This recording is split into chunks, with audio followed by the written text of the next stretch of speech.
What's up, everybody? It's Chad. We're back after 2 weeks, a little break here in the season with another episode of Ask Chad Grassy Logic. I'm here with my friend Queen Diggs today. Thank you so much for joining me. Thank you for having me. I'm glad to be here. Me too. You know, it's been a long time coming. I've been wanting to have you on the show for a while, so I'm glad we can have you in the comfort of your car. That's like the only time you guys see videos of me is when I'm driving. Yeah, exactly. I was gonna I have a couple questions about that actually, so that's pretty funny. But yeah, you know, we always like see you driving around and everything. So I'm wondering, wonder what her car looks like. I know the inside. I don't figure that out. We see, because we see all the time. That's when I pulled up to you at 420 Collections. You didn't even know it was me. Yeah, dude, that's exactly. That's a good point. I forgot that you pulled up. That I forgot and didn't see you. I thought one time, I was like, when I get a new car and I post a video, everyone's gonna be like, "You got a new car?" It's like, man, the upholstery is different.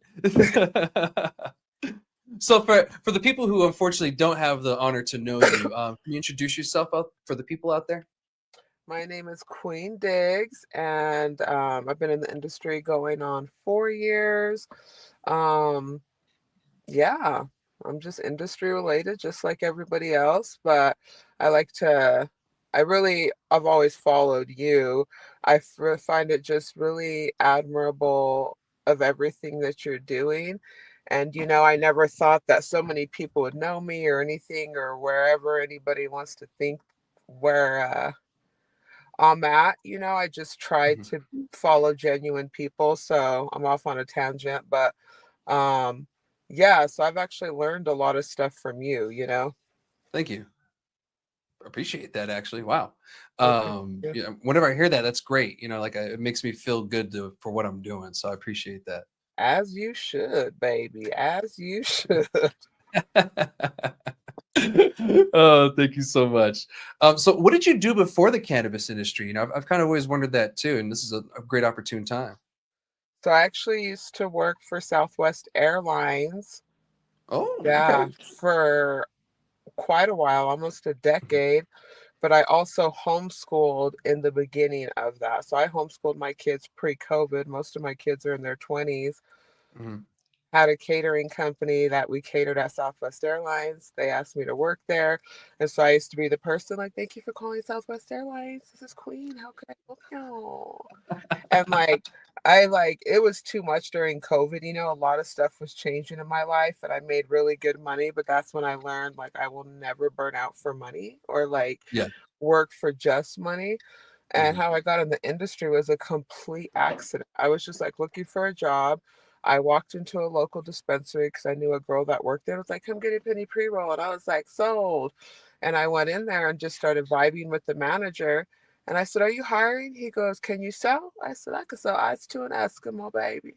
And basically, I just got the job. And they got bought out, came with an edible company, and then they asked me to be their brand ambassador. You know, so it's just kind of moved on from there. But yeah, I just kind of fell up in it. Yeah, so almost a smooth transition the whole way is what it sounds like. I want to say it was smooth, baby. I'll tell you what, working in this industry, I have learned not to be nice because nice people get taken advantage of. I've learned to be kind because kind people know better. And I would have always said that I had a pretty thick skin, but working in this industry, baby, they say the thickest skin is a rhinoceros. That would be my skin. So I would say nothing about it has been smooth, but I think it was meant to be because I was meant to learn a lot, and I did learn a lot. So I ain't even mad about any of it. I mean, I'm actually thankful it happened, but smooth, no, not smooth, honey. We all know this industry is not smooth. Well, thank you for clarifying that. And you know, thank you for bringing to light, you know, the other side of the industry. You know, we do have an ugly side of this industry, and it's ugly. You know, and it gets really bad. And you know, and the competition, sometimes people take it the wrong way, and then the way that they solve their competition problems are the wrong answer in the first place too. So you know, we see a lot of that. You and I both, you know, I get it myself. Just going to the Texas Legislature, I got a lot of shit from people. So you know, that was interesting on its own. We'll talk about that a little later. Okay. But yeah, you know, like it was an interesting experience to go to that place, but you know, people still got upset about it. Like, you're going to legalize weed in Texas. I was like, oh, there's no way I'm going to legalize weed in Texas. Like, that's Okay. impossible. Literally. Yeah, I was like, guys, that is, whew, they got their own issues and own problems there. So I'm not going to be able to. Said One person will solve that. I was wondering if you were going to get some shit from that. Okay, this boy out of Texas, honey. Well, you know, I live, you know, I'm from the area, you know, I'm from Alamogordo originally. So, you know, El Paso, Texas, and Texas in general, they're kind of one and the same here. So a lot of my friends are from El Paso. A lot of the people in the industry in southern New Mexico are from El Paso too. Yeah. So a lot of people that run our industry and to make sure that these Texans keep coming are from Texas. And to be honest, a lot of the advocates that help us are from Texas too. You know, the girls that help me, two of them, three of them live in Texas right now in El Paso. There's only two of us that live in New Mexico. So like, I just wanted to give the favor back and give them a hand too. You know, they help us a lot. And they actually do support us too. Like those advocates were here during the first sale here in New Mexico to celebrate with us and for us. So like, the way I see it is we're better together. The more that we have unity within the industry, the more we're going to get done. There's nothing wrong about helping other advocates. Yeah, New Mexico is going to lose money if Texas legalizes it, but that's a long time away, guys. And like, me going to that legislature ain't going to change that. But if you also, on the other hand, don't realize that, you're already losing. You know, if you don't realize that these areas that border New Mexico here in border Texas here in New Mexico that have dispensaries, if you don't realize you're on a ticking time clock, you're already lost. You know, if you're not already trying to figure out what comes after Texas legalizes or federal legalization, you're done already. You know, and I don't know what to tell you, you know, because that's just the truth. You know, and you know, there's some people who don't realize that, but you know, that's not my fault. I read something today that says some people in this world are not meant to awaken. They're not meant to grow and learn. That is their position in life. And that could literally be for anything. Maybe some people are meant to just keep their shits down. That's just what it is. You know what I mean? And I feel like as long as we know what we're doing and what we're supposed to be doing, also being open-minded that we don't walk on water and be okay with what I like to call constructive criticism. You know, that's how we all learn and grow. Yeah, of But course. all this cutthroat, gossiping, talking shit, calling CCD for no reason, mad about something, so they gonna talk shit about something, even though they ain't got shit to talk about. You know, it's like right now we all need to band together, especially with like what's going on in the industry. You know what I mean? Like, especially with CCD and all that stuff. Like, we all need to, the more voices that step up, and if we band more together instead of focusing on the shit. The he said, she said, or he's going to do whatever prediction. And a lot of them are just assumptions, you know, and I think the industry needs to stop assuming so much. And, you know, we're all guilty of it. But the sooner that we all realize that and kind of try to step back on it, the better. You know, and because like, we all come with, what's up? No, you go ahead. No. Please. It's also like too, with my current job, we have a book club, and I kind of caught it at the end, but of when they were reading it, you know, and I can't think of the book off the top of my head right now, but it was saying like, not just in sales, but just in life in general, we're so quick to be like, someone has something to say, and we think we know. So our voices have to be heard. So sometimes we tend to barf information, right? Because we think that we know, but sometimes we're not meant to do that. We're not meant to barf information, even if we know.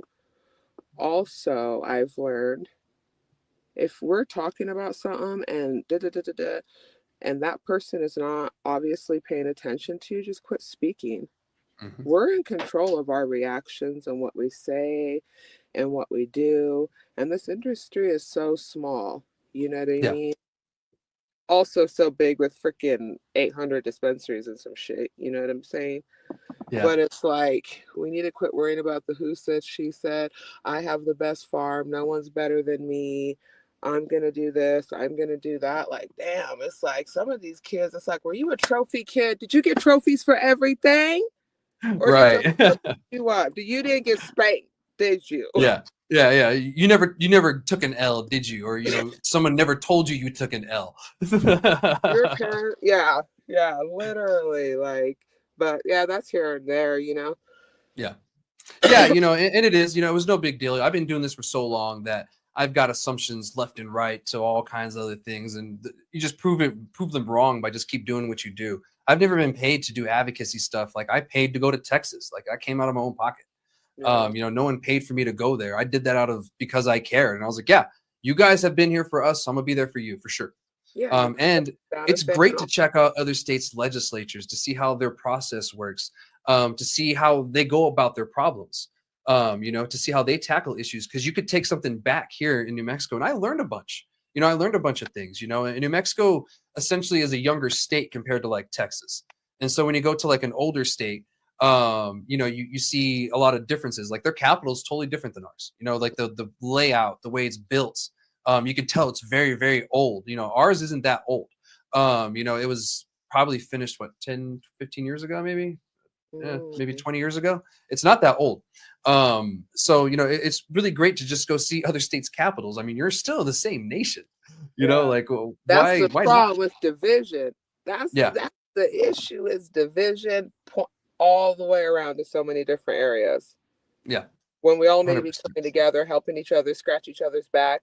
And part of life is taking L's. Sometimes people are in our lives, unfortunately, their role is to fuck us over.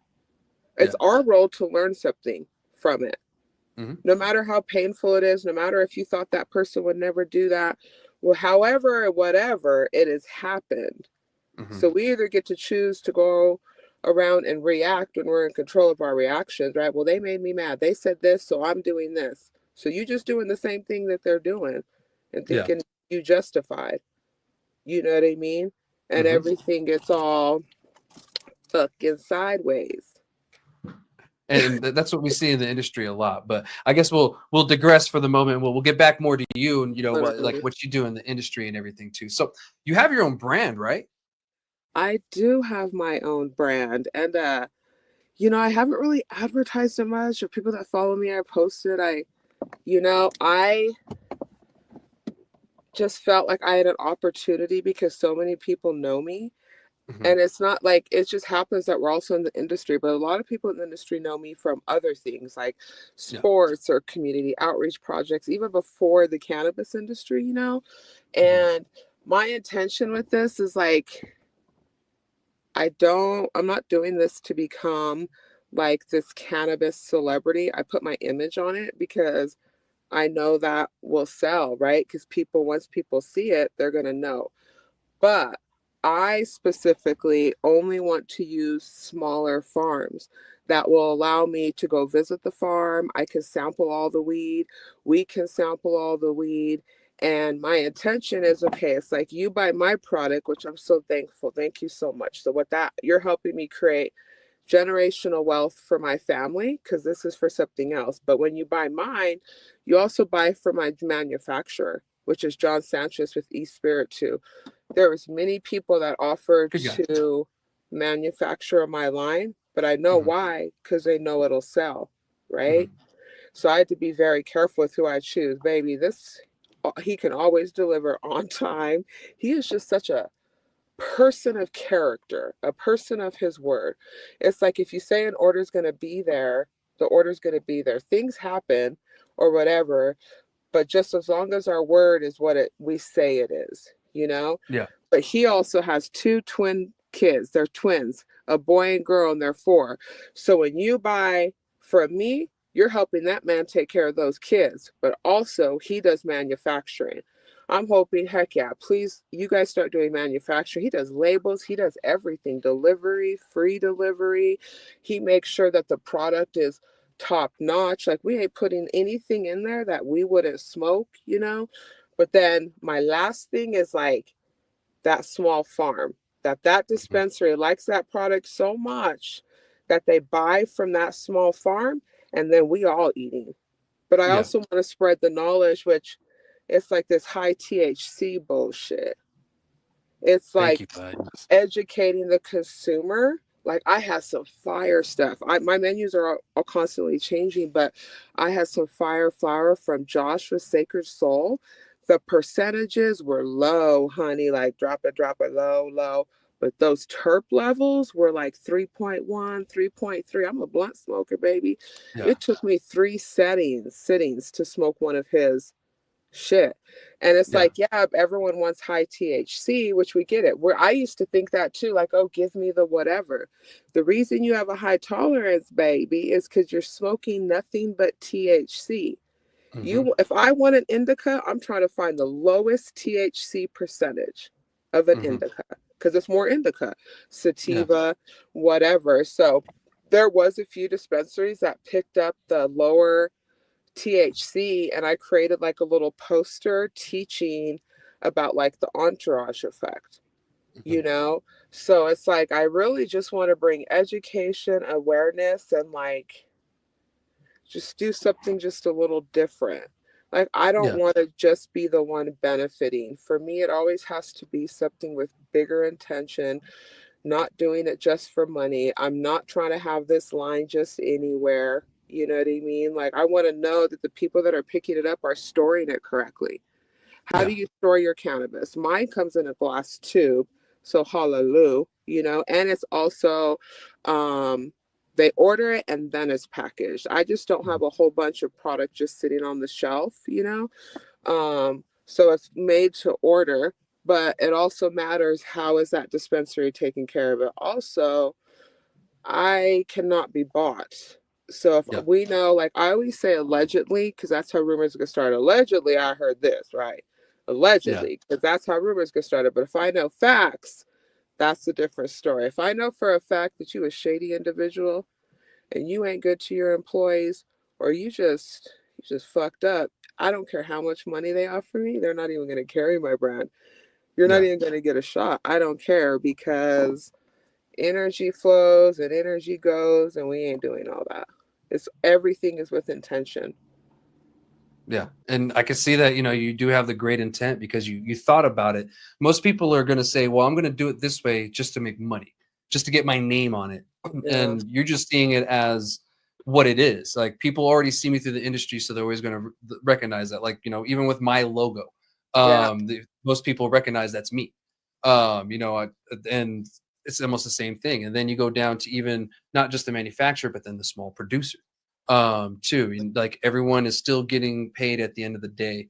And it's almost like you're the spokeswoman for like the smaller micro guys in this sense when you're doing that, and that's great because you get to highlight these amazing products because you hand pick them. You're not just going out there saying I need shake, yes, I need yeah, whatever, and it's the same thing when you're like choosing rosin. You want to go out to the farm, you want to go check out the plants, you want to smell it, you want to see how it's growing, check it under a microscope, all the good stuff. It's the same thing. And you're doing all those things, and that's great to see because that really helps everybody in that situation. And like yeah, I'm finding more and more micros that I really like around the state, and something like this is a great way to highlight more and for me to discover more. It's almost like you're the Jack Sparrow, the I'll Jackie take that. Sparrow. And you know what's cool too? It's like I've met some that it's like, okay, so say they are a micro grow and they have good flower, but if they start talking shit about one person in the industry or start letting their ego, it's done. It's a Yeah. wrap because energy's on those plants. There was this one grower, his name is Shay from Mad Martian. He ain't from here, right? And you know how us New Mexicans feel. You ain't gonna come up here and say you from Denver and you from here and you're better than New Mexicans. New Mexicans ain't gonna take that shit, baby. You know what I mean? But if you're humble about it and whoop de whoop. I met this guy, Shay, and he said he had fire flower too. He's down south. He said his price is super reasonable too. And he goes, I'm not trying to take advantage of New Mexicans. Like he wants to put good product out where he's still making money. He can pay all his people, but where he's not taking advantage of people. As Yeah. soon as he said that, I was like, bet, 7-year menu. Hmm. Like, is your benefit for the state of New Mexico? It's like we all want to make money, but what is your intention from even being a producer? Is it you just grow good flower and da da da da da? You just think that you're whatever and you can make all this money? That's okay too, if that's your intention. But Hmm. it's like there's people out there that fucking love the plant. You know what I mean? They have some big grows too. They are some of the big guys, but it's like if you don't love what you do and you a miserable human being touching those plants, we all gonna smoke that. No, I don't want And to smoke your misery. that part, yes. Okay, I Hmm. went on a tangent again. No, no, no, no, no. By all means, and that gets people to understand New Mexico a little bit more. Yeah, because you're right. We don't like outsiders. We don't trust a lot of people, but we know good intent. When someone comes in with good intent, we're cool with you. Yeah, Like we get it. We understand. Thank you for understanding us. yeah, It's kind of like what it is. Like, and it's almost like when you're training a dog. You're not training the dog. You're kind of training yourself to the dog's actions and everything too. Like that yeah, dog reacts to certain things. Okay, this and that. Like it's kind of what it is. Like it's understanding us. You're understanding the dog, yeah. versus trying to get the dog to understand you. And it works a little better that way. Yeah. And I'm not gonna like somebody just because they're a big boy moving into town. Yeah. Like I'm not just gonna or not like somebody just because like, oh, it's that dispensary. Oh, they ain't local. No, I'm gonna do my little research and I'm gonna form my own opinion. Because it Yeah. seems like 9 times out of 10 all my life, I fuck with the people that most people don't fuck with or like. You know what I mean? And I'm just have good relationships with people. You know what I mean? Like Yeah. I've met some dope ass people, and even from the job that I have, like I work with them because of the type of people they are. I had no idea who they were. I Yeah. researched and Googled and fucking found out everything I needed to know before I pressed apply. And then after the fact, I found out who I was working for, you know? Yeah. Yeah. 100%. So, well, let's get back to your product real quick. I don't want to, veer away Well, from that. What other stuff is it just pre-rolls? Like what do you have really that so you're far working with? with this one, it's with this specific line, because I have launched one before that didn't work out, you know? And so this one Mm. is so far is a 1.5 gram blunt. So I launched Okay. this maybe just a few months ago, honestly. It hasn't been that long. And we're all over the state, which is cool with it. And I'm about to introduce, like, I guess it's going to be called like a blunt hole, where it's going to That's be cool. like a hash hole, you know, and Yeah. everybody there's so many blunts on the line, but it's like, that's all I smoke is blunts. And if you know, you know, you know. Yeah. So, yeah. And then whatever from there, I've been offered, some amazing, um, I guess deals or whatever, like people wanting to do something with me, you know? Mhm. And so we'll see. I just was like, I do puffin paints in the industry, and for the last few one, I have sponsors. So I asked the spirit to, like, hey, do you want to be a sponsor at my private puffin paint? And he said, yeah, it was my 2-year anniversary. And I said, also, this is going to be my last one because my job is crazy and I just don't have time for it anymore. And so he came with these glass tubes with a 1.5 gram blunt and with a picture of me on it. Well, my puffin paints are industry only. It's not open to the public, right? Yeah. So people there were asking to buy it. And I was like, we could sell it. And all humble, he's like, yeah. He's one of the only people that have never asked me to pass out his menu, ask me for my contacts. Like he's just pretty dope in that aspect. And so then we just kind of chalked it up. And then people kept asking about it. So I said, hey, do you want to do this? And he's like, yeah. Come to find out, he's never worked with anyone. I'm kind of the same way. I've had so many people offer me so many great things, but I just wasn't feeling it. So we Hmm. both basically said yes to each other to work together when we basically usually say no, you Yeah. know?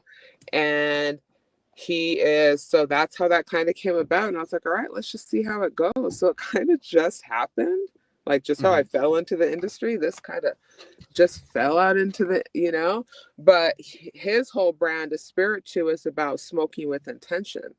So Hmm. the fact that I can launch a brand with someone that's already trying to live his life with intention. Like he was cool with everything. Like, and sometimes, because I want to sample it and I want to try it. Like right now, I have a menu and I only have 2 strains on there. Well, it's because I haven't seen it, I haven't sampled it, I haven't seen the new stuff, and it's really me. I need to go down there, whatever. It's because I'm busy, right? All right, guys, new location change. Welcome back. Now we get to see your house. That's great. Lovely painting, by the way. Thank you. Is it a painting or is it like stuff on it too? It's like a painting, but her headpiece is like, actually, it's like paper. That's cool. I can tell. I was like, wait a minute, that's textured. Interesting. Yeah, it's textured. It's pretty dope. My ex-husband got that for me. Oh, well, at least it's a pretty painting. Okay. But dope. But yeah, so well, I guess we'll get back to the conversation we're at before we had a quick interruption and everything. But yeah, your brand and everything, you're bringing all these people in together, and it's almost like a team effort, and that's kind of what we need in the industry. It's a team effort. Right now it's everybody versus everybody, and don't get me wrong, competition's that way, but you can work with people. You can make the competition a little easier. You can team up. And you can tackle it this way. And to be honest, I love this because now you're going to be able to find brands that I might not know about. And I was talking about this earlier, like I love going out and looking for, new producers, new micros, because like even over in the Sacramento mountains, over near Alamogordo, there's a bunch of new little producers popping up. And I'm like, I've never heard of this brand. And so while I was in Rio Doso, I got a chance to try some new ones. And I was like, man, these guys are bringing some fire. So maybe go check out in the Sacramento area, bring us some more fire around the state and kind of distribute it, because that'd be great.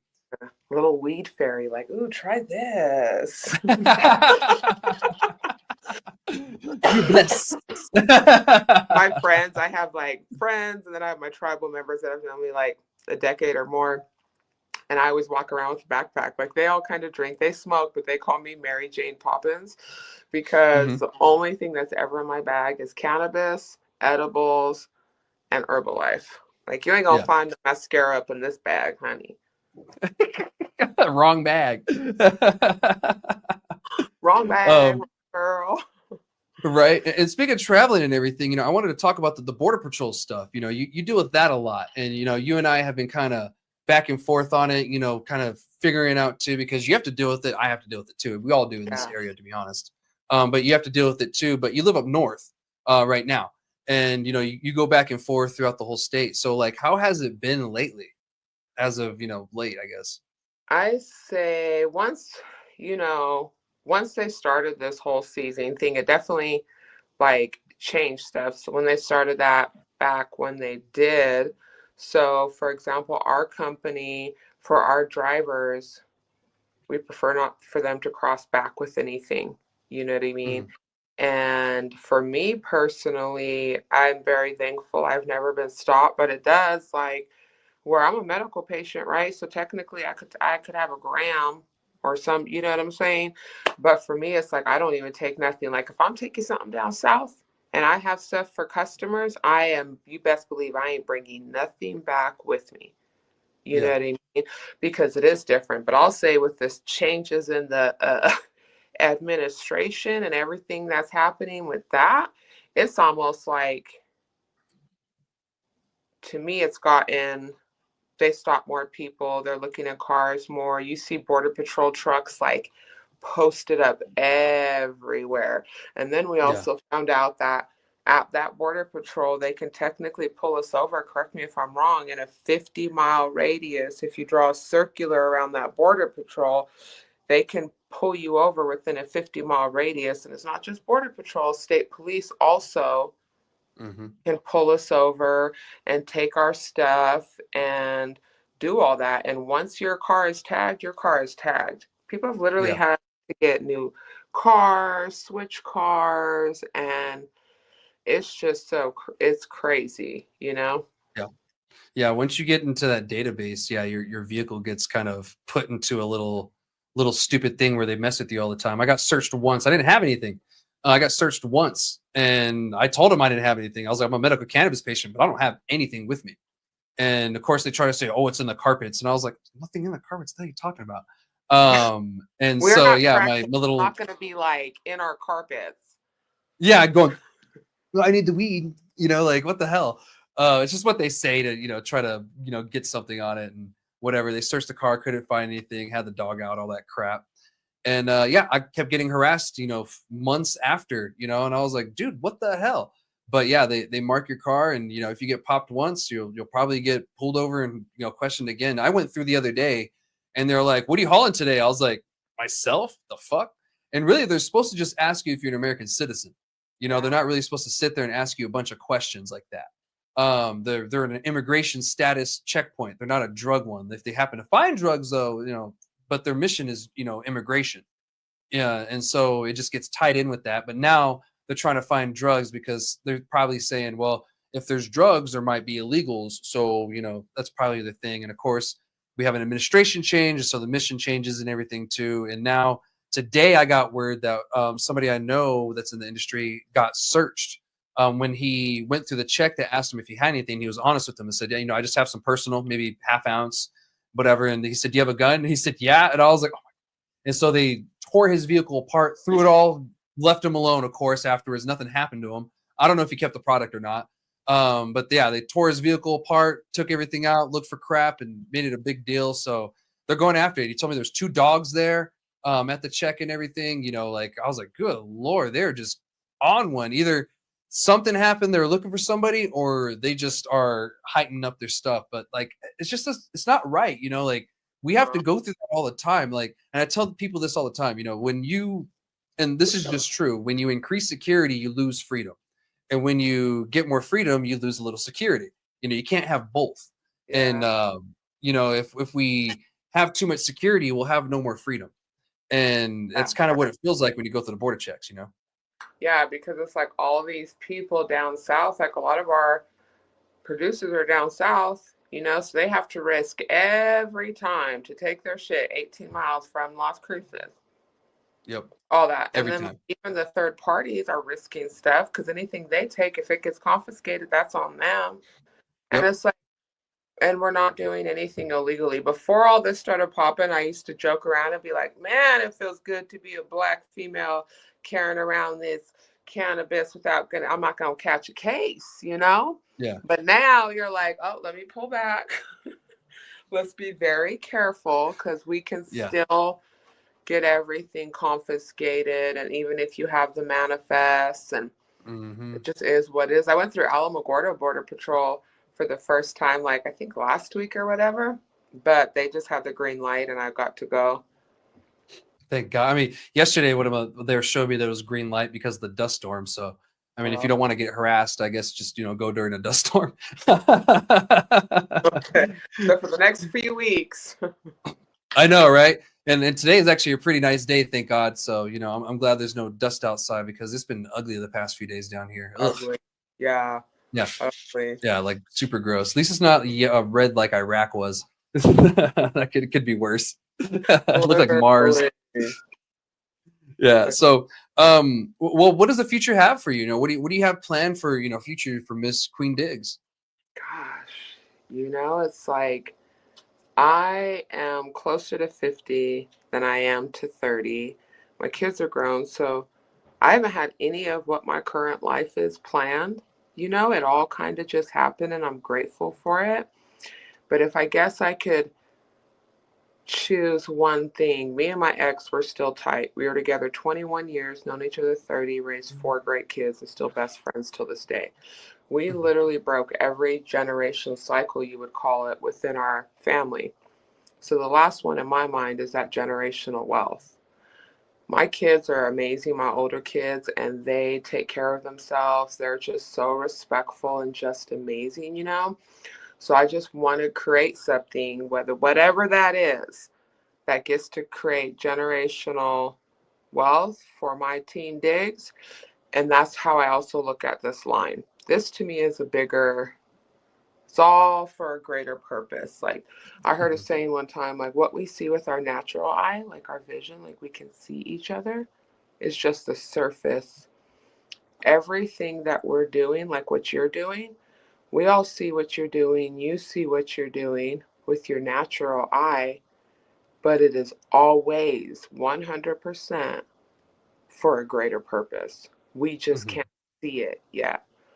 Yeah. So I feel like this line, me being in the industry, everything that's been happening and the opportunities are going to create that. So for future Queen Digs, generational wealth for Team Digs, you know? Yeah.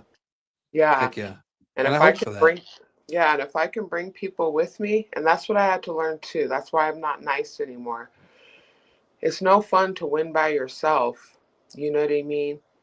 The true definition, if you look up in the Webster Dictionary of a queen, is she's working hard as fuck. She's just not sitting on a throne looking pretty. You can best believe her whole village is eating better than her, taken care of. She's bringing people with her for the betterment of the village, right? So Yeah. anybody that's connected to that, she's helping elevate, working her ass off. You know why she's looking cute and doing good. But you can best believe a true queen, those lives around are changed. And we don't need to be telling everybody to, I did this for this person and we're doing this and we're doing that.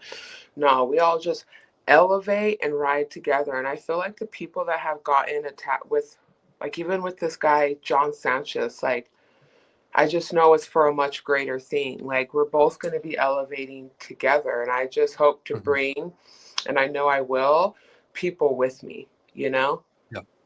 Put them on Yeah. payroll, baby. Put them on payroll is the goal. Yeah. 100%. And this industry is so new that who knows, the sky's the limit. And there's going to be so many changes that you're going to need people with you, great people. So I'm glad that you recognize that, Oh, and hell that yeah. Teamwork it's a makes team the effort. dream work, baby. We ain't, Hmm. none of us, no matter if we see one person, you can bless one, whatever we see, like, wow, that person's doing this or wow, they're doing that. You best fucking believe they have a team behind them Yeah. that you just don't Yeah. see. And me, it's not behind. We like this Yeah. Side by side. side by side. We all Yeah. eating, 100%. baby.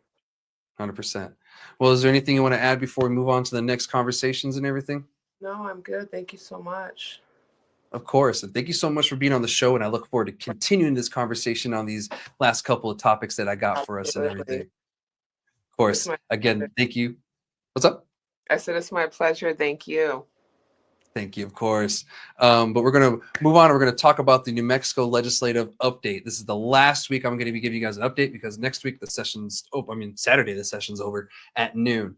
So before I left to Austin, well, before we had our 2-week break and then I went to Austin, I was trying to update you guys on some bills. A lot of things have changed. Some things have died, obviously, and some things have passed. But we'll start with the good news first. And the good news is SB 219, the Medical Psilocybin Act, passed yesterday.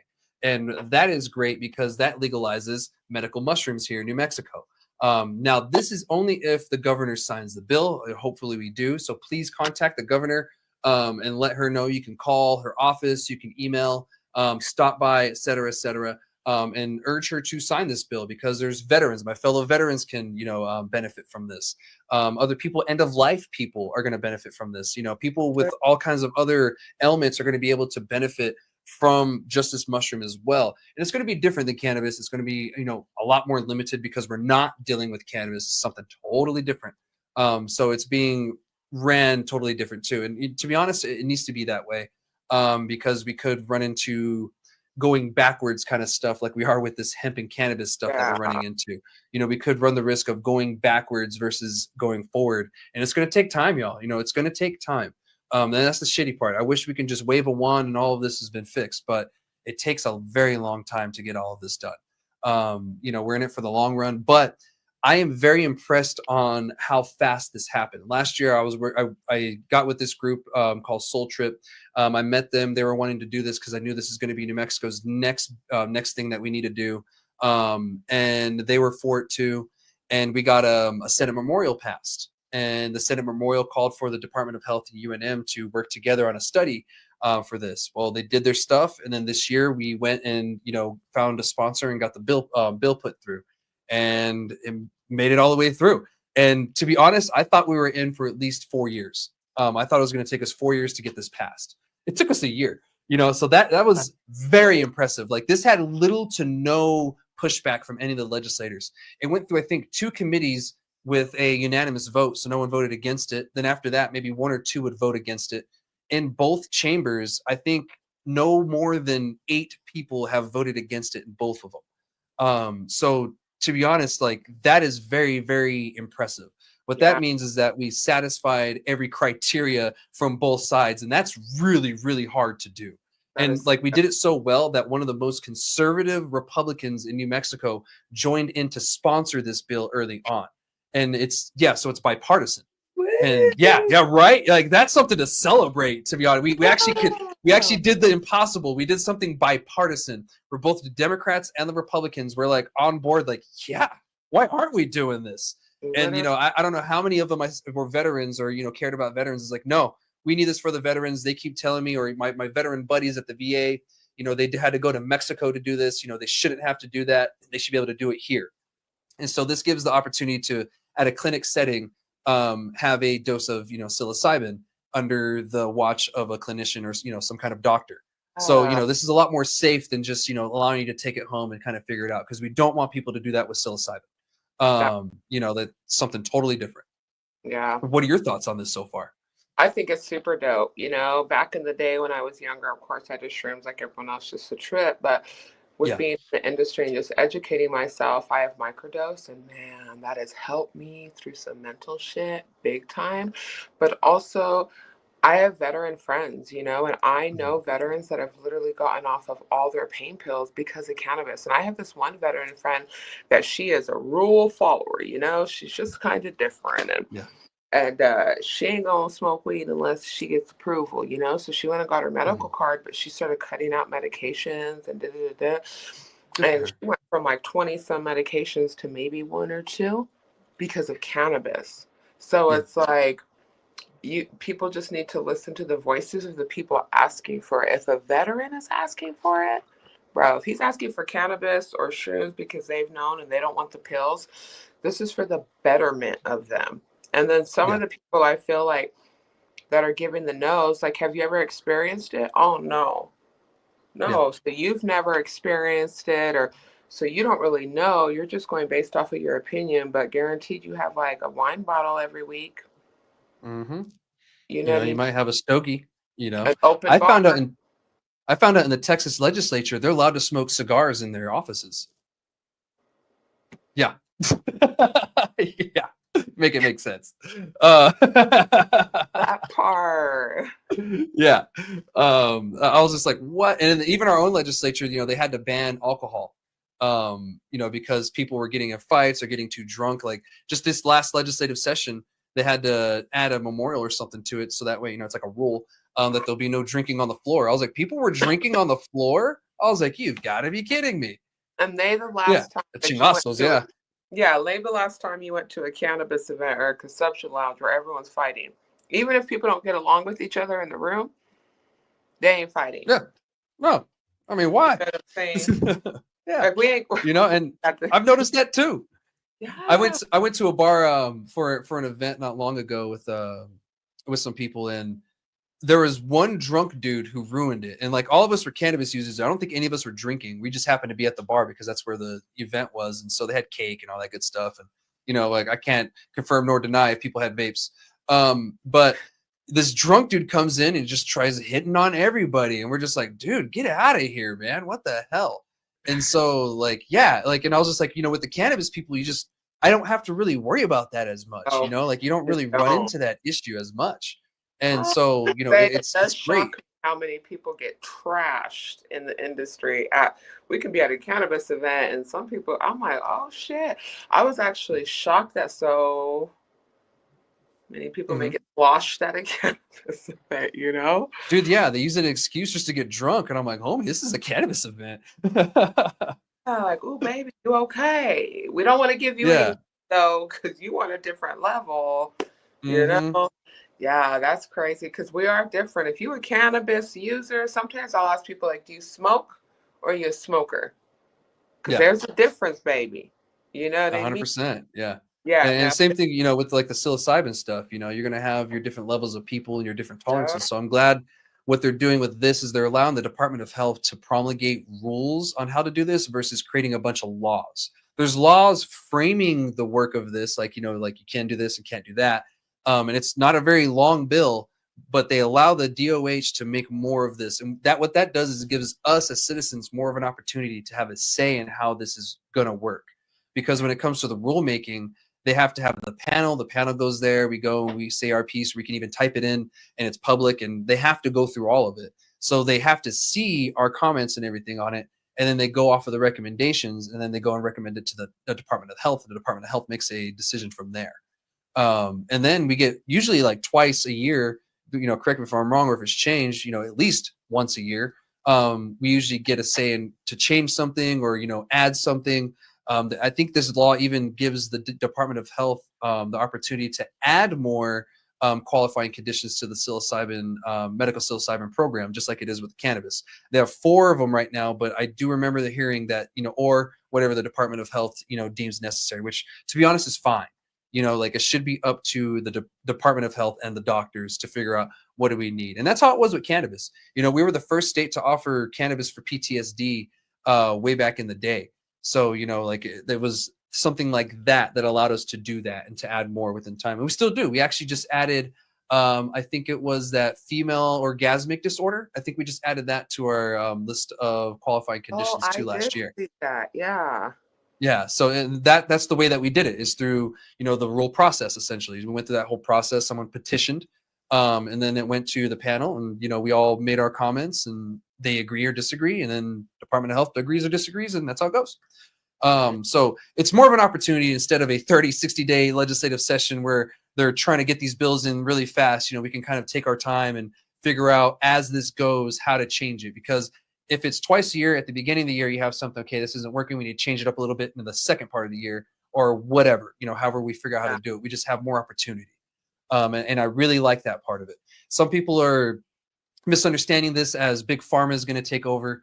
Many times during the committees, you know, people have asked who's going to grow this, and they said the New Mexicans, of course. You know, we want to ensure that the New Mexicans have an opportunity, and that's something that I brought up during town halls and everything. That, you know, when we had these, was the fact that I want to ensure that the New Mexicans aren't faced with this $80,000 licensing kind of thing, and, you know, we're kind of pushed out, and, you know, these big corporations and people with big money are the only ones that can do this, because this is going to be nonprofit. You know, like you're not going to be a for-profit, even though, you know, nonprofits still make a profit. I know it sounds weird. But, you know, these are going to be nonprofits, just like it was during the medical days. They were actually called licensed nonprofit producers. And I have a feeling they're going to be called similar with this one too. So this is actually a really big thing for New Mexico. I am excited for this because I lost my older sister to prescription pills through the VA back in 2010. And if she had something like this, just like medical cannabis, I feel she would be here. She would be here today still. That's crazy. My sister was a veteran, and she passed away due to those pills. Like, because I mean, she had lollipops that were that shit. You know what I'm saying? And she also passed away for the same reason. She was in the Navy, and it's like, but back then there wasn't even nothing. You know? Yeah. And I was dealing with PTSD at the same time. I just got back from Iraq. So like I was just dealing with the very beginnings of it. And so I was like, you know what? I'm going to find another route, because obviously this pill method isn't going to work, and it's not for me. Because at the time, you know, we were seeing so many veterans die a day due to suicide and overdose and stuff like that. And of course, that was like prime time when we were at the worst of our opioid epidemic, you know, that epidemic we had. My sister, unfortunately, was a part of that too. And I'm sorry you lost your sister as well. You know, hopefully, you know, well, wounds like that are hard to heal, but hopefully you've found some relief in life, you know, past that and everything. Yeah, thank you. Yeah, yeah, of course. You know, it was hard to word that, but yeah, you understand what I mean. Perfect. But yeah, you know, so I hope more New Mexicans find relief in this. You know, not many states have done this. So we're kind of, you know, at the forefront again when it comes to something like this. So have patience, y'all. Please, this is something new. No one's figured out how to like regulate cannabis yet. Psilocybin is going to be another shitstorm that's going to happen. It's going to take us a long time to figure this out. Hopefully they learn from what happened with the cannabis. It's like, yeah, Yeah. We No. did learn some things. So that's why, but I think that's why they're kind of doing it this way, because Good. one, it's not cannabis. You know, you don't want to just figure it out, you know, kind of thing with this one. This one you have to be a little bit more careful with, because we run the No. risk of sending ourselves backwards. So moving on, I'm going to talk about HB 10 now. Now, this one is a highly controversial bill, surprisingly, in the industry. You know, there's a lot of people who are for this in the industry, and a lot of people are actually against this in the industry. And when it first came out, I thought it was going to have, you know, a lot of support. But after people read it and they started kind of going through the sticks, you know, a lot of people started to kind of go against it. So this one right here, even myself, I found myself having mixed feelings on this bill too, just for the fact that I don't know how well it's going to be implemented. Now, I should have more faith in my state, but at the same time, you know, history, I hope, doesn't repeat itself. What this does is it gives the RLD, or, you know, CCD, essentially a police force to get rid of the illegal grows, the illegal product coming in from New Mexico that's at shops and stuff like that. But what it also does is allows them to go after anybody who breaks the Cannabis Regulation Act in general. So that means, you know, if a patient or a consumer breaks the Cannabis Regulation Act, they can also be have charges brought up against them through this police force. Now, this could have happened normally through the regular police and regular legal network that we have and legal framework that we have in New Mexico. But the police kept thinking that they don't have the jurisdiction, that they're not the ones in charge. So it was like this back and forth blaming thing. And even during one of the committees, and that's where I got this from too, essentially, is, you know, Senator Cervantes was like, you know, you talk to the police and they're pointing at, well, yeah, it's the CCD's job, and the CCD's telling it's the police's job, and the police are saying, well, we don't have the authority. The bill doesn't say that we have to do it. And you're just like, oh my gosh, what's going on here? So what it made them feel like is they had to go this route because they weren't getting any help from the police. And the CCD was telling them that their hands were tied. And even Senator Cervantes is like, I still think that you have the authority to do this, but, you know, whatever, you know, we're going this route, I guess. So this is going to be one of the things that's going to try to clean up our industry. I just hope it's not abused. You know, and that's my worry.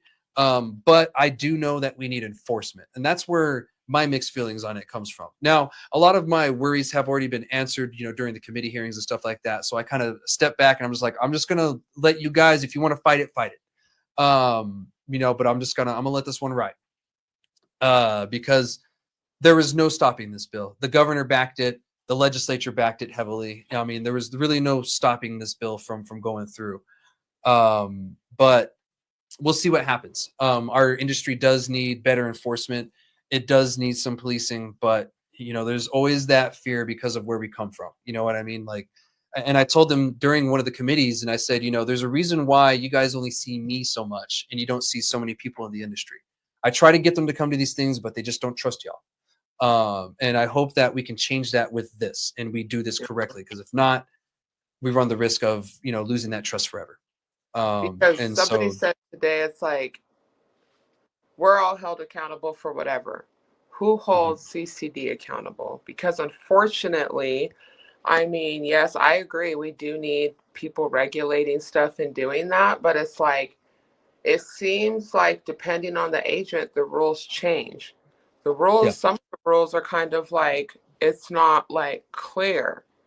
And yeah, then this agent saying this and this agent saying this, and everyone's kind of like, it seems like all over the place.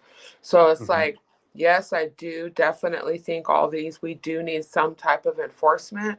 But then my concern is, are we going to deal with, like, I know a CCD agent, and I said, baby girl, it seems like um y'all don't have like experience. I don't think you guys smoke. And she's like, you're right. We don't have experience. None of them have experience. Most of them, they've never even smoked or don't smoke. yeah, So it's like the people that are literally interpreting these rules and doing all this stuff, they don't have experience. It's great. I didn't have experience in my current role. I got trained for that. So we can get mhm. trained. But it's like, you're right. Is it going to be abused? Like, is CCD just out to get everybody? Or are you know what I mean? Like, are you actually gonna because you're right. It's more so everyone's like up in arms, especially with recent things that have happened within the Mhm. industry, you know, and recent Yeah, changes. the ending of water hauling, that didn't help. Bro, literally. So Yeah. it's almost like, yeah, it's like it's just built a reputation, you know. And I'm not saying they're wrong with everything, but it's just like, wait, oh, your agent told you this? Well, this is what we were told. Like, same Yeah. thing, different. And I hear that all the time. And now I'm hearing some of them are threatening people. Oh, once this bill passed, I can take your stuff. I can arrest you. And this, I'm like, no, that's not even you. It's going to be those 7 police officers. You still won't have that authority. You know, I like, just hope those 7 police officers like don't come in like respectfully, like, you know, security guards, right? There's ones that yeah, look like security guards, and there's ones like, oh, look at that security guard. So I really yeah, hope it's not like a situation where they're like, we're CCD's enforcement, so we're gonna come in here beating our fucking chests like gorillas and yeah, threatening you guys with everything when that's unnecessary. yeah, Because you're gonna catch more bees with honey, baby. yeah, Instead, yeah, do your job. Of course, if you see fucked up shit, yeah, handle that. But you don't need to come in here like all crazy. Like these dispensary owners, everybody needs help. Like yeah, all these, so they dispensary owners, everybody. We need someone that we're like, okay, we can call CCD and this and that. And when they come in, it's not going to be a big old threatening thing. And because they're so into their ego, they're a CCD agent. They're scaring people, you know, yeah, and that's yeah. not. And the agents shouldn't be doing that. You know, the inspectors, you know, that shouldn't be the case. You know, they should be building a relationship with these people. Now, don't get me wrong. You have to keep your professionalism there still. You don't need to be buddy buddy, but you do need to build a relationship with them. You That know, part. like a relationship based on respect, mutual respect. And Yeah. unfortunately, some of them aren't doing that. You know, like with telling people, well, once this passes, I can do this, I can do that, or telling them, well, I want you to do this, when nowhere in the law rule with or the NMAC, which is the rules, does it say that, you know, that we have to do that, just Part. because it's a personal opinion. And to be honest, people need to start asking, is this law or is this opinion? Because we can't be going off of opinion now. It has to say in the rules or laws for it to be a thing. They can't start making laws and rules up now. That's not how this works. There is a process in writing our rules and our laws, and they aren't the ones who do that. So like I don't know if someone told them they can make things up to tell people what to do, or if they just think they can do that. But either way, it's not right, because we're supposed to be going off of the law and off of the rules. And if you're telling me to do something that's not in either of those, then why am I doing it? Just because to make you feel better? You know, Yeah. that doesn't make any sense, you know? It's And it's almost like something, help communicate with each other. Like, do you guys yeah, have, there's not that many of you, so you guys should be having yeah, meetings to be, hey, is this right? Is this right? Oh, no, this yeah, isn't right. Like, why is it all over the place? It's yeah, like where they need relationship building and a team building moments. Like, y'all need to yeah, get together, get a yeah. little huddle popping. Yeah, please do before, you know, before, because July 1st is when this the effective date of the bill. That's what it says in the bill anyway. So you know, July is when they can start doing stuff and everything. And I think they need to regroup and kind of figure out this inspector thing, because I'm hearing one thing from one area, another thing from another, you know, another thing from up north, and I'm like, dude, this is inconsistent and not right. Like, I got told I had to pay taxes on drinks in Silver City because an inspector told them so, and that is totally incorrect. You know, and no, like it says it clear as day, like you will not pay tax on medical cannabis in New Mexico. The state Supreme Court ruled that. So I don't know where that came from. And when I brought it up to people, and this stuff drives me crazy. I'm autistic, so I'll read the CRA, I'll go and read the LACUA, I'll go and read the NMAC, I'll read everything just to Thank see if God you that's in do there. And if it. it's not, and that's how I found out they don't even have what a finished product is defined as in any of that. They don't have it in the NMAC, the CRA, or the LACUA. So who is going to tell me what a finished product is in the first place? You know, like stuff like that. You know, That like part. yeah, like are there now? You're telling me they're allowed to tell me that it's a finished product when there's nothing in any of the rules or laws that even defines it? Um, it's interesting. And then I looked at the hemp side. Hemp does have a definition of what a finished product is, but they're not controlled by the same entity. You know, that's where this whole hemp confusion comes from again, right? You know, I'm kind of proving my point. So yeah, you know, they need to get on the same page. And I don't know if they need to fire some people. If they do, please do.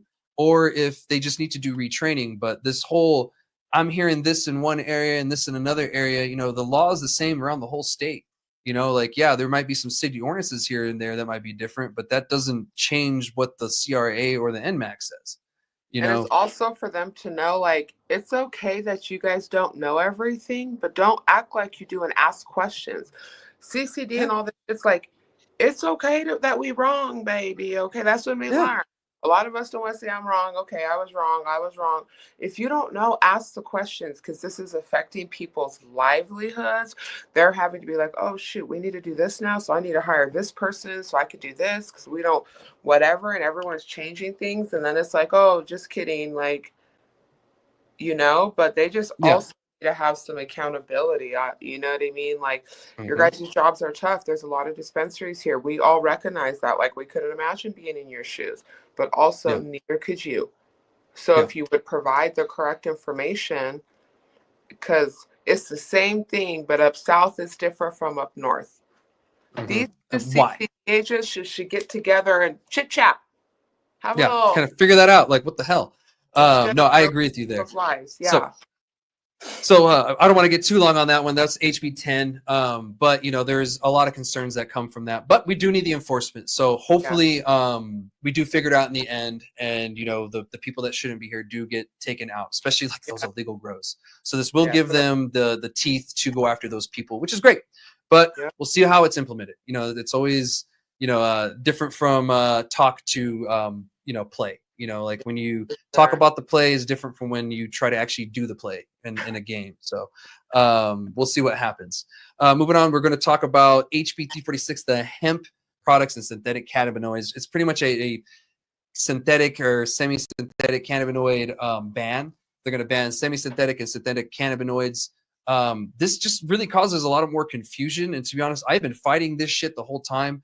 Texas is dealing with like their own version. I was listening to that before I came here. Actually, it's probably one of the reasons why I was late is I wanted to hear the vote.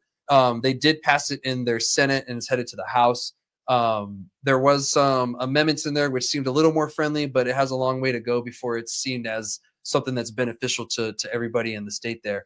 Right now, it's still just a straight up ban. Now, what we'll do it in New Mexico is it'll take like Delta 8, Delta O, and all that stuff, and Delta 10, and it's going to ban it. Because what they do is they take CBD and they turn it into another product through a synthesized process. Now, most of the products I've seen are synthesized and not synthetic, but they have synthetic on here as well. I did just see an article saying that most of the stuff that you order from like the CBD stuff online is synthetic. So I don't know. I haven't seen the testing to prove that either.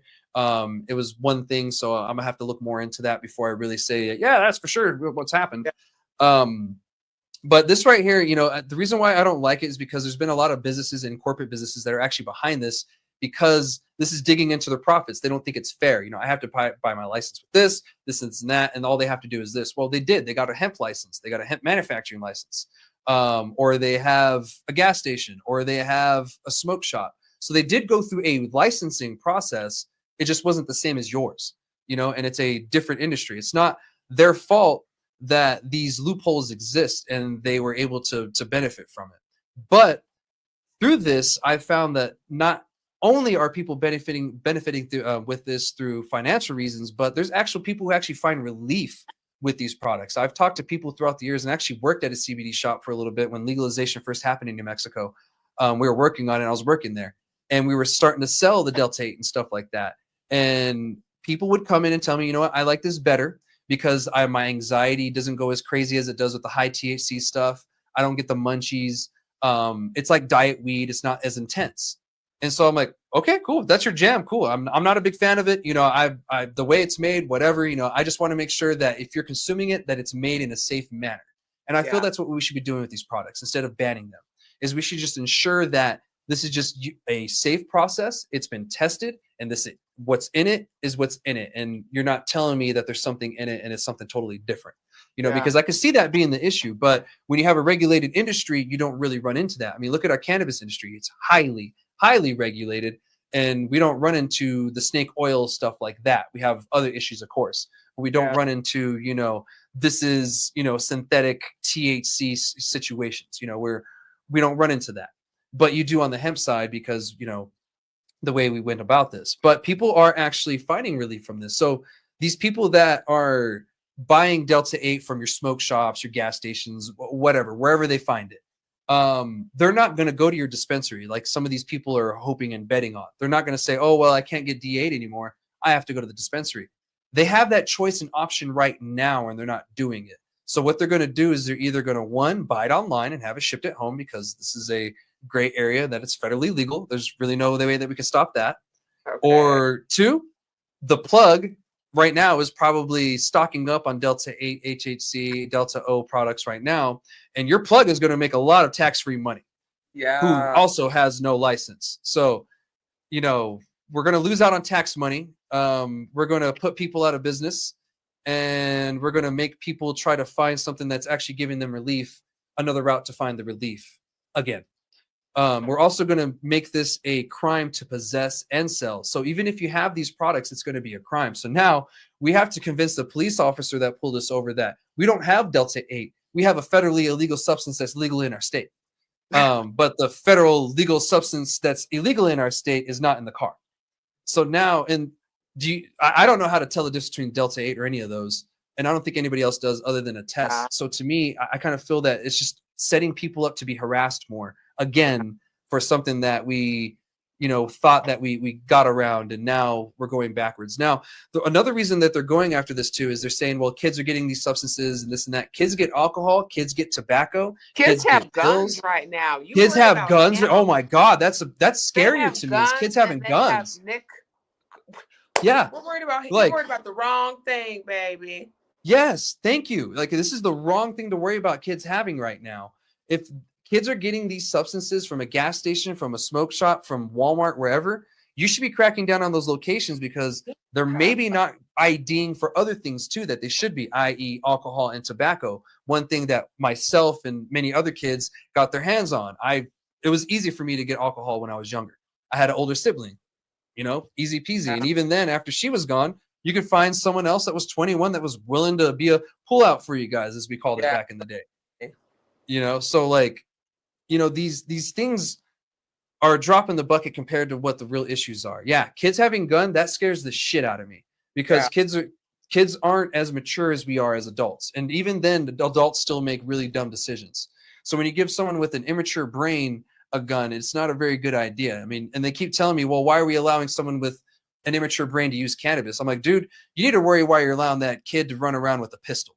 You know, like the weed is your last of your worries right now. You know, we need to figure this out first, because that's alarming. That is. And kids are going to do whatever the hell they want to do. So if they're out there and they want to get a gun, it don't matter if every gas station, everybody quit selling this stuff. If they want it, they're going to get it. It's already out there. Yeah. And I thought we learned from our lessons of that prohibition doesn't work, and making things illegal and banning it does not work. And we're going to learn it again, I guess, with this right here, because I hope this doesn't pass. But it's going through the legislature, and I've been pushing hard against it and giving all the same reasons I've given you guys right now on the podcast of why not to pass this. And it's still going through under the pretense that kids are getting this. I'm like, well, why aren't you guys cracking down on these places where they're getting it from? You know, if they're getting it from a smoke shop, crack down on the smoke shop. If they're getting it from a gas station, crack down on the gas station. To be honest, you might find more wrongdoing there than just that. You know, like if they're not checking for something as simple as CBD, are they even checking for tobacco or alcohol? You know, like, because there's times where I don't get carded for certain things. Cannabis, always. I get carded twice when I'm at a dispensary, to be honest. But when it comes to a gas station, sometimes I don't get carded, you know? Yeah, exactly. And I'm like, okay, I know I don't look 18, baby. So now when people card, can I have your ID? I'm like, yeah, thank you for asking. Yeah, me too. I'm close to 40, so I'm like, oh, hell yeah, all day. Here, let me pull it out. Okay. So I'm like, yeah, thank you. I appreciate that. Okay. But even in Texas yesterday, I saw that their Lieutenant Governor Dan Patrick visited one of their hemp stop CBD places, and he got carded when he walked in, right? Like they're supposed to. And the governor literally said, well, I'm the governor. Why are you carding me? He says, I still have to check your ID, sir. And I was like, oh my God, you can't win with these people. They get mad when they don't ID. They get mad when you do ID. Yeah. Like, what the hell? He got irritated because he's the governor and you should know who he is. I'm like, I don't know how old you are. See, that's also the problem, is entitlement. Exactly. Just because you have a certain title or you've done this and you have the entitlement of that. Like, bro, you complaining about this, but now you're doing the same thing. Yeah. Like, and I was like, that blows my mind. Like, I was glad he did that. I applaud him for actually going and visiting, you know, one of those dispensaries to see how it is. Yeah. But today when I was listening to their legislature, the only thing they talked about was the fact that there was a 750 milligram drink behind the counter that he could have bought. And I was like, oh, you guys don't want to talk about how they were in compliance? I was like, okay, roger that.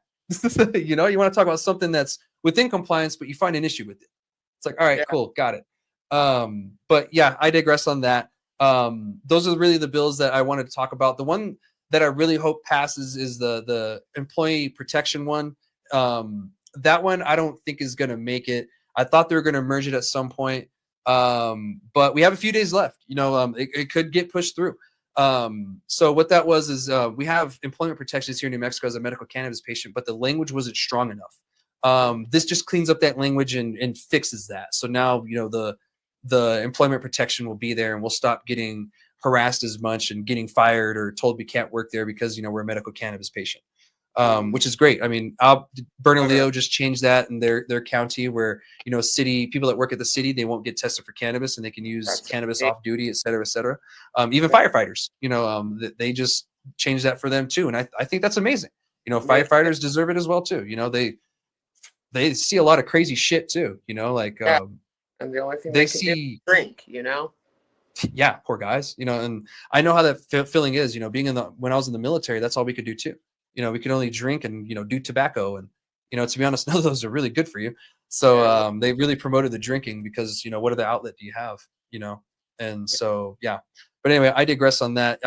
Yeah, the patient protection one, I really hope it does pass. It doesn't look like it will. But, you know, there's still hope. We'll see what happens. I'm just giving you guys, you know, my perspective on that one.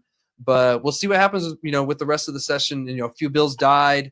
Some more, you know, we're kind of stagnant, so they're not going to go anywhere. But these are the ones that either passed or they're doing something in the legislature right now. We only have until Saturday at noon. Today is, at the time of recording, is Wednesday.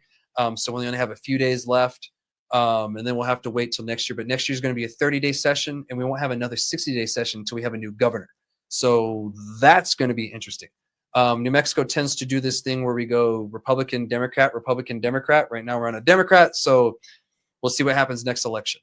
The last Republican we had ran on an anti-cannabis stance, she literally tried to end the medical cannabis program altogether. So let's hope we don't get someone else like that if that does happen. If it does, we could see a lot of stagnation in the cannabis industry and even in the psilocybin industry too. Sounds like that lady needs some therapy and some cannabis. Oh, she did, dude. Oh my gosh. After a while, I think everybody was tired of her. Like, bless your heart, honey. You need some of this. Yeah, it's like, oh man, like why? Why are you so mad at us? Like even like bipartisan bills she would veto for no reason. It was bad. So anyway, that was then. This is now. We have legal cannabis, and hopefully we can stay on the right track with everything and not shoot ourselves in the foot so much, because we tend to do that in cannabis, you know, with a lot of things. So that's all I have for this week. Do you have anything you want to share before we take off for this week, Ms. Diggs? No, not at all. I appreciate you asking me to be on your show. I respect and honor what you do. And thank you for making time and having me. Of course. And thank you so much for being on the show. I know it got a little crazy, you know, we changed scenes and everything, but, you know, thank you all for watching too and being patient with us. I'm sure Gino's going to edit it up real nice. I'll see you guys next week. I'm glad to be back again. It's great to be back in the seat, and it's great to see Gino again doing great. Yeah. I'm glad you recovered, buddy. Yeah, I'll see you guys next week.